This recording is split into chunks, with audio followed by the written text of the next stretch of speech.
So the difference between selling and closing, this is huge. This is huge. This world is inundated with salespeople.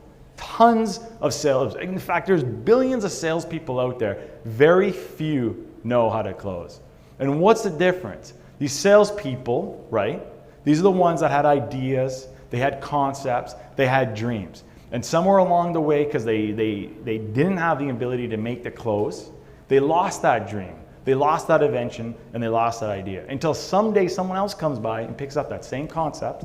Matt just gave a couple concepts, you know, that idea, but they could actually close the world, that concept on that idea. They can close you on that. They can close the market on that. Who gets paid?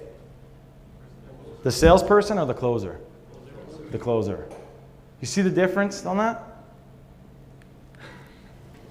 So what happens is in between the sale and the close is what we call a critical exchange point. This is where you go from selling, so me telling you about my features, the traditional salesperson, right? This is my features, these are my benefits, all that, all the marketing. That's the sales stuff. The closer gets to that critical exchange where now you're actually exchanging something of value. So you're giving me something and I'm giving you my service. I'm giving you something of value back to you. Does it make sense? That's what we call their critical exchange. Let me think about it is selling.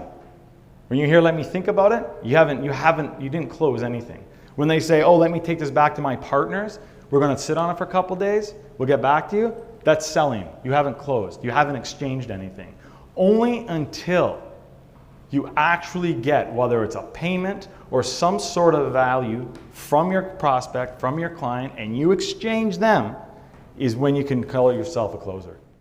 The goal of the closer, right, is what? To take the take the prospect to take massive action. When you both walk through the door and you can say it's finished. There's no more, it's a done deal. That is the goal of the closer. And how do you say it? Well, things like, here's just some ideas.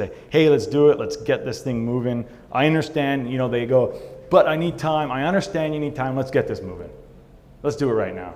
Thinking about it isn't a business plan. Fence sitting isn't a business plan. How many times, here's one I always say, and it's true, because we are all like a victim of it, even me, myself, is how many times have we said to ourselves, let me think about it, but yet day after day we find ourselves in the same situation wondering why we don't have different results. Because thinking about it isn't a business plan. And if here's something to tell you, here's a key. If you get to the end of your sales talk, is your sales conversation, and your client says to you, let me think about it, that's because you haven't shown enough value in what you do for them to make a move. And that isn't their fault, that's your fault. That's my fault as the closer. Does it make sense? Yes? I don't know if I'm jumping ahead, but things to say. So the client says, I'm going to take this back to my partners. You would respond back by saying, like, I understand. Those are objections, and at the end, I was going to open the floor to these objections, like just do a rapid fire for you, which is crazy because maybe I can't answer them. I can answer that one in many different ways for you, and I'll answer that. So make sure I do, okay? Because I don't want to get into the whole objection handling right now. But you are right. We're going to come to that. So the importance of the close.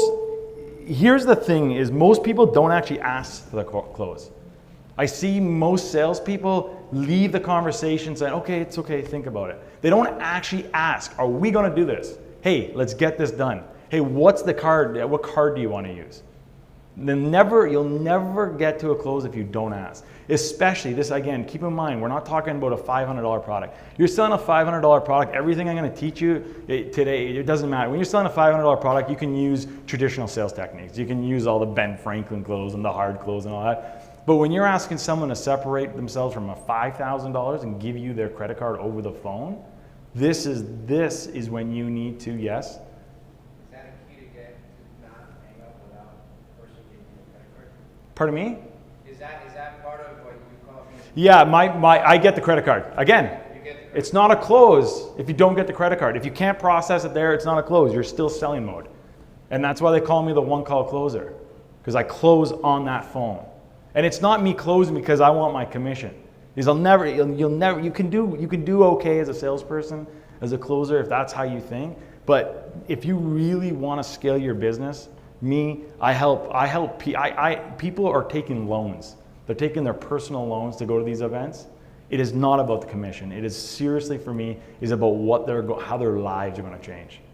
And that's where it goes back to, you got to really believe what you're selling or what you're doing. You got to really believe, whether it's, again, social media director, you're helping these businesses get their businesses out there to help whoever their clients are to change their lives. Like, this is not just, you got to think about bigger than you. It's the abundance mindset. It's not just about me. It's about the impact that is going to happen through the process.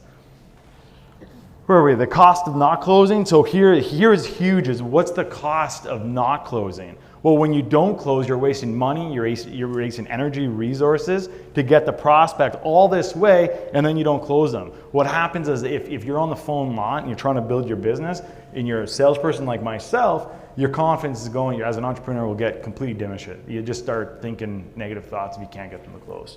It's not a good thing. It's not a good thing to be in this space here where you're not making it happen. Because if you lose your confidence, you lose the conversation, the confidence, you lose the sale, and you start losing hope.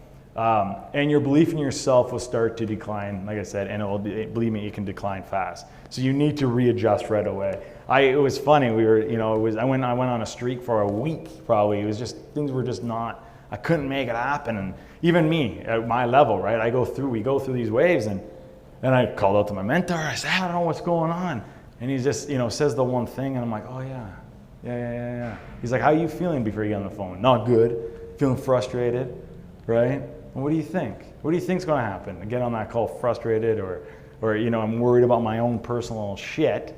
I expect to make a $5,000, $20,000, just these little things like that. You can't be emotional with this, in the sense that you can't carry your emotions from another call into the new call, which we'll talk about after this.